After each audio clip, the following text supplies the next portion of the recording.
Ipinasara na ng Bureau of Customs ang 4 na rice mill at warehouse sa Bulacan na hinahinalang sangkot sa iligal na pag-iimbak at pagpupuslit ng bigas. Nadiskubre kasi kamakailan ng BOC at ni House Speaker Martin Romualdez at CIS Party List Representative Erwin Tulfo ang mahigit 150,000 sako ng imported na bigas na nagkakahalaga ng 430 million pesos. Habang bukod sa sako-sakong bigas, nadiskubre rin nila sa likod ng isang warehouse ang may mga nakasakong palay na aabot naman sa 60,000.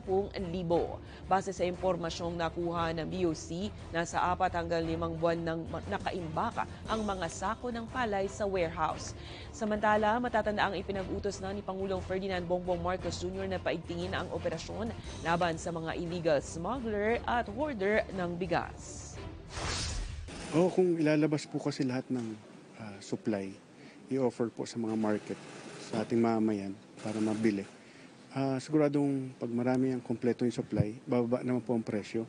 Pero kung ganito ang ginagawa ng ating ibang ilan na mukhang iniimbak lang at tinatago, may iba pong ill motives po.